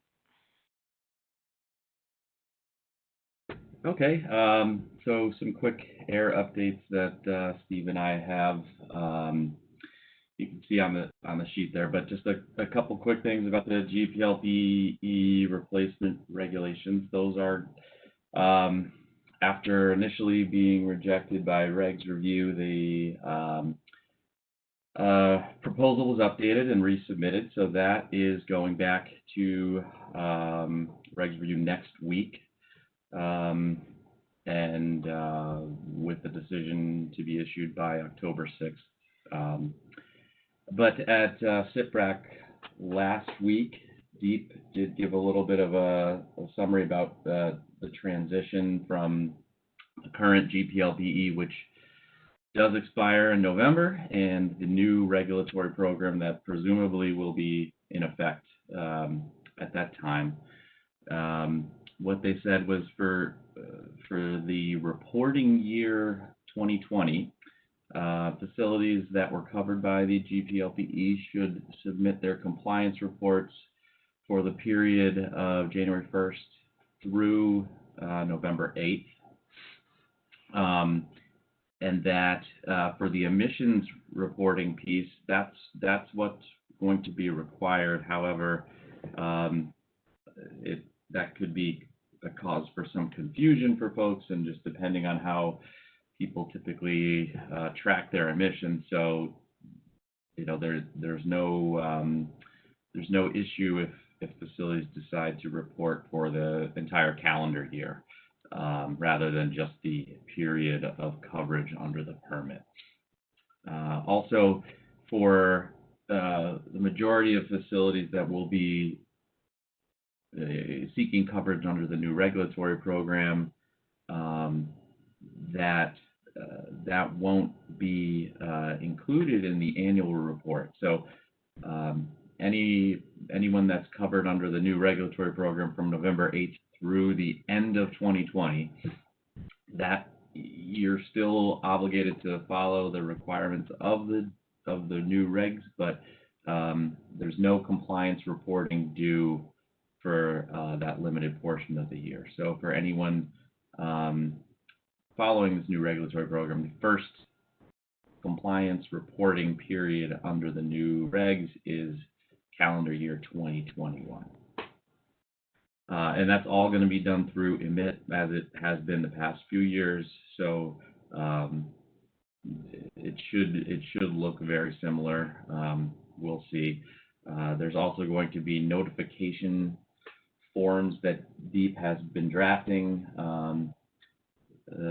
Sounds like their plan is to send those out once the regs are final to all the folks that are currently registered they should be receiving, supposedly they'll be receiving an email with the new notification forms for that program. So something just to keep an eye out for anyone that's covered under the GPLPE.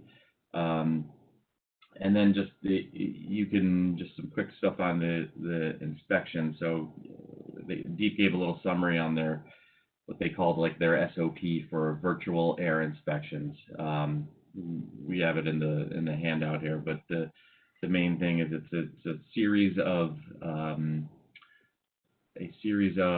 virtual, either Zoom or conference calls to go through the inspection process. Several information requests are going to be included. Their default expectation is that information that's requested will be provided within a week. But the kind of big news is that PIQs are no longer going to be required for Title V facilities. So for a long, long time, that's kind of just been an issue for folks. Just it's an extra work that needs to be done for inspections when, really all the information that an inspector could want for a Title V facility is already in Deep's hands between the permit, Title V permit application, NSR permits, semi-annual reports, annual compliance certification. So there's really no need for the PIQ to be submitted for Title V facilities. And finally, after, I don't know, it's like been a topic that's been brought up many times for 20 years probably, Deep has agreed to that. So good news for anyone that is a Title V facility and no longer will have to put together PIQs for their inspection. So that's all I had. And then I think Steve had a couple quick incinerator comments.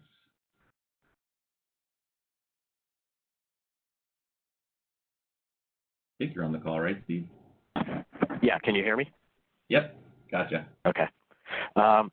The revisions to the incinerator permit requirements are slowly moving along. I say slowly. This whole process started in 2014, 2015, and just now in early September, I believe it was the 4th, the commenting period closed. They received one set of comments, and it pretty much was just problems with 3 different terms: residual, indirect, and organic materials. And those that are interested can find those on the DEP website to find out all the details of what the issues were. Hopefully they do.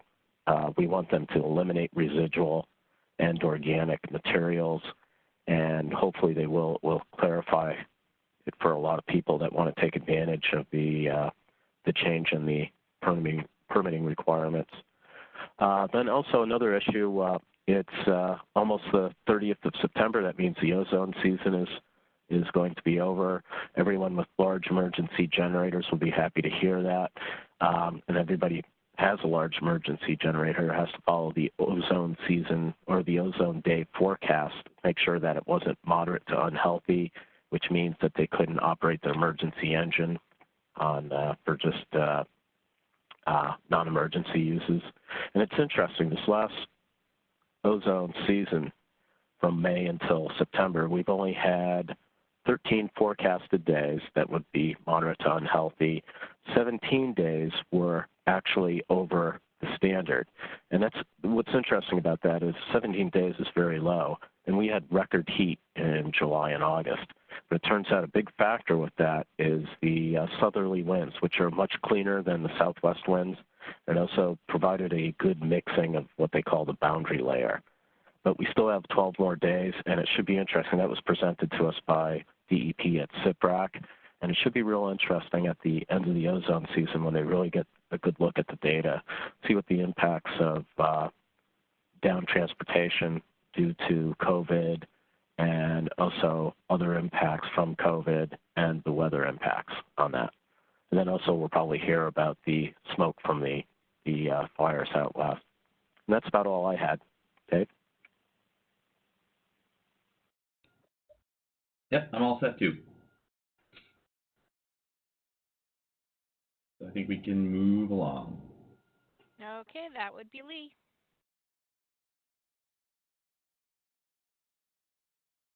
Outstanding. Let me just take myself off mute. That took a second.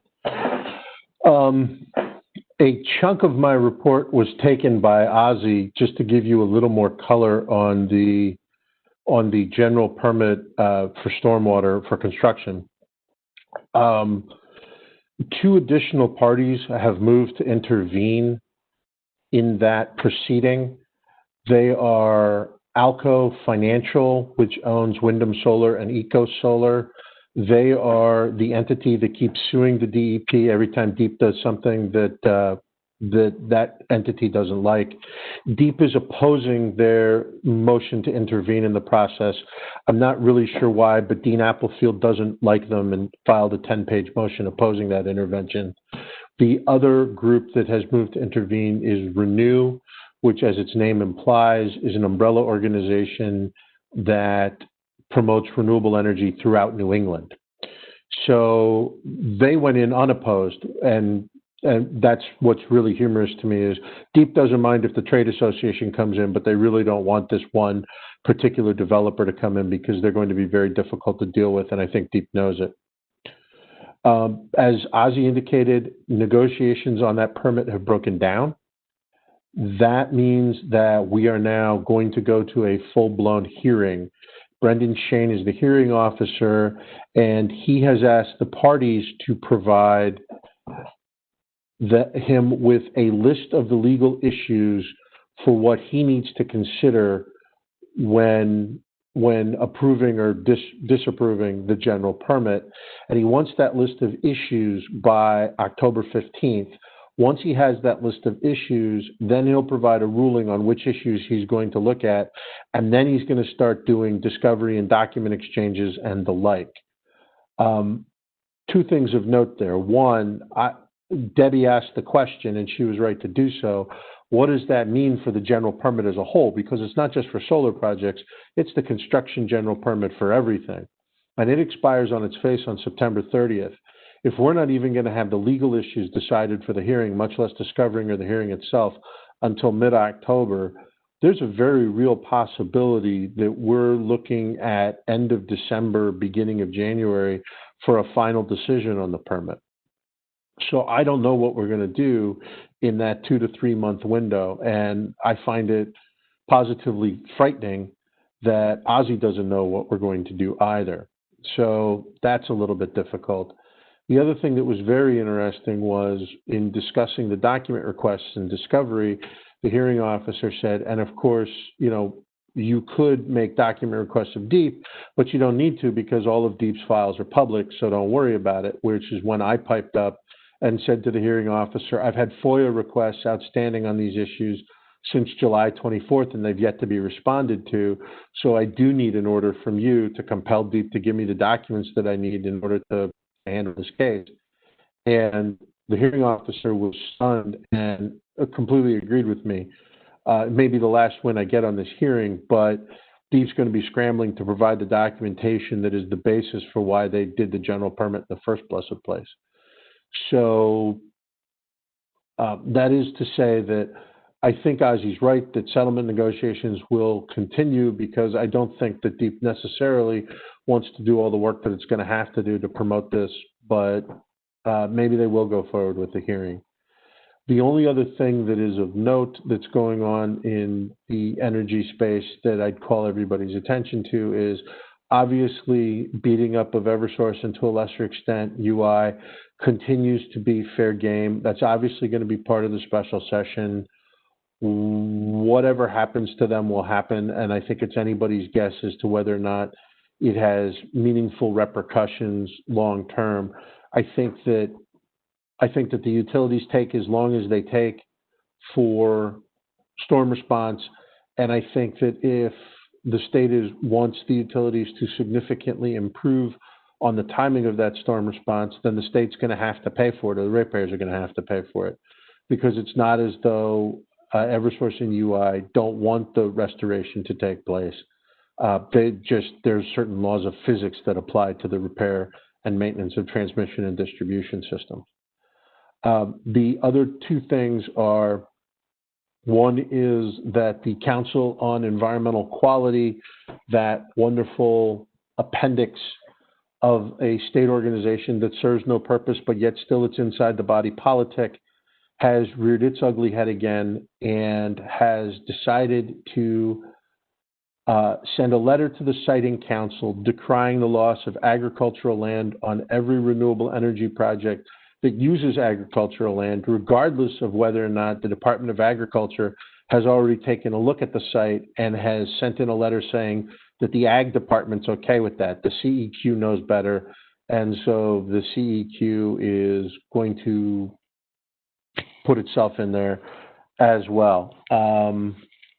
I don't know that that will have any effect on anything, but it's nice to know that we're still paying tax dollars for the CEQ to do its job. And then the last thing that that I will note is, as we look at the special session, I'm hearing rumblings that there is some support in the legislature during the special session to increase the virtual net metering queue so that more renewable energy projects can take advantage of virtual net metering, which lowers the cost of these projects on a net basis. Traditionally, the two entities that have been opposed to that are Eversource and United Illuminating.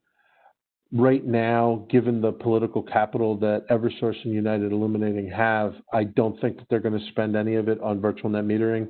So it may be possible that this goes forward. But then again, this may be an esoteric enough issue that the legislature doesn't want to tackle it in special session. And because we're running low on time, I will shut up, but I'm available to answer any questions if anybody's got some.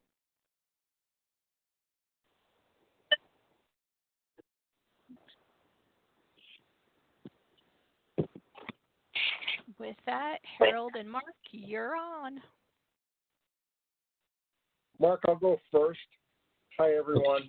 A lot of what I was going to discuss in terms of the deep release reporting, the spill regs transfer act, that's been covered in the 9:30 hour. So I'll just hit a couple of things for you all, and then if Mark has something to add, that would be terrific. On the deep release reporting, on page 1 and 2 of our summary for this month, I tried to summarize the public comments that were submitted to DEEP in August with respect to the release reporting framework that was shared by DEEP. There were comments that were submitted to DEEP to date that I know of from CBIA, CEQ, Save the Sound, Eversource, and the Connecticut Energy Marketers Association. I summarized comments that I knew of from CBIA and Eversource, and those are included in the summary. According to DEEP, they plan to share or circulate a draft in the next couple of months. That's the target that they have put out there. So anything further that I know of, we'll share in the next CBIA meeting. The deep cleanup transformation, the Wave 2 and the EUR regulations are officially before reg review. They were submitted September 1, and they are on the October 27th, 2020 agenda for consideration before regs review. And then you all heard the discussion with respect to the Transfer Act. You can find a copy of the draft bill along with the public comments that were received during the listening session that are posted on the Connecticut General Assembly's website. I left it off of the Transfer Act summary on page 3. I'll make sure Marcy has the link, but it's cga.ct.gov/ENV, and you'll find a copy of the LCO bill along with all the posted comments. And that's what I have. And Mark, if you have anything, feel free. Okay, I'm just going to run through some highlights of the practical matters facing the waste industry, also recycling. A lot of this has to do with the impact of COVID. First of all, the mix of residential and commercial waste has shifted dramatically. Previously, we saw roughly 55% residential. That number is climbing rapidly, and that affects a lot of things, including how the industry approaches collection and disposal. So I saw for my communities increases in recent months approaching 30 and 40%, as has been reported nationally as well. The residential waste is different than commercial. It includes bulky waste, all the materials from resulting from the closing of schools, office occupancy. The Wall Street Journal reported a 51% drop compared to February 2020. And of course, the food waste, hard to know, but I suspect, we're seeing a lot more with people staying home to work and kids home from school. In terms of capacity, I've been stating at previous meetings that there's a capacity shortfall. The Massachusetts DEEP study projected a 50% drop in landfill capacity, comparing 2021 with 2017. Connecticut faces a potential loss of 400,000 to 600,000 tons per year if Mira closes, and that's expected to happen sometime in the next couple of years. There's a significant reliance on out-of-state disposal. In terms of infrastructure, and I think this is something that is hidden in the industry in terms of public awareness, but it's a very capital-intensive industry, and COVID has disrupted collection service as well as recycling. So in Baltimore, recycling was suspended for 3 weeks. Temporary containers were used in the city for residential drop-off of waste.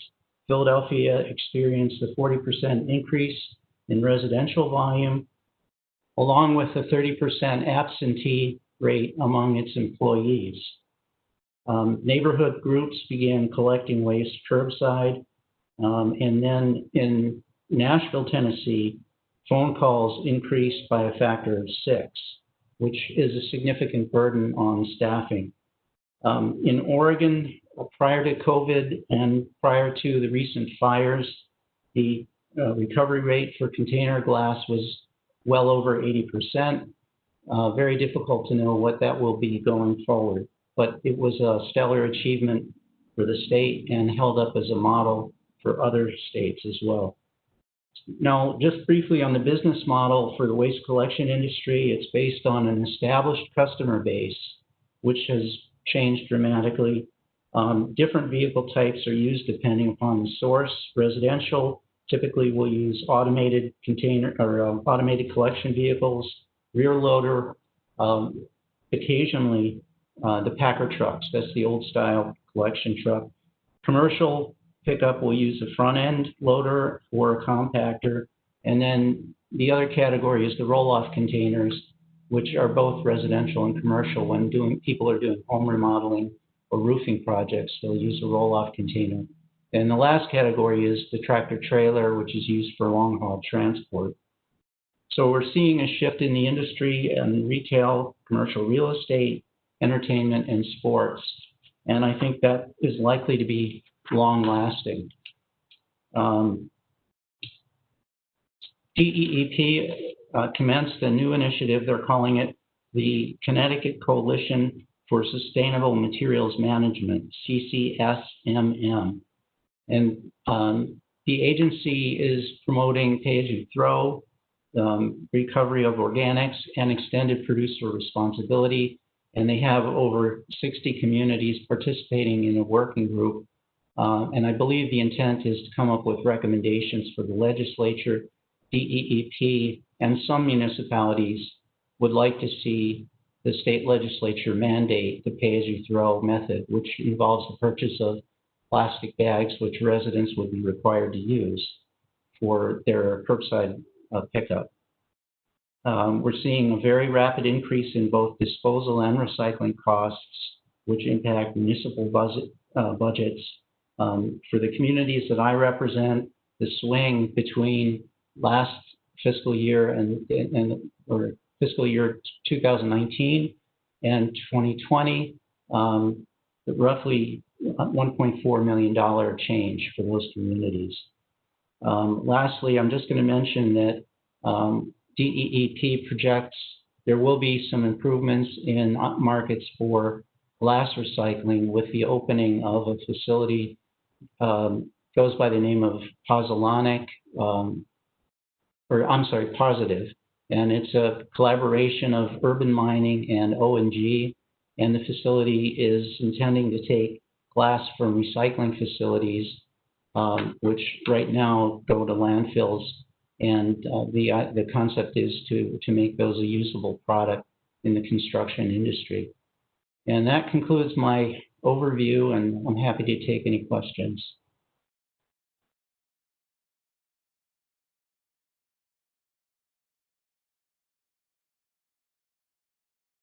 Hearing no questions, I think we'll end our meeting for today, and just would like to say to everybody, I hope you have a wonderful weekend.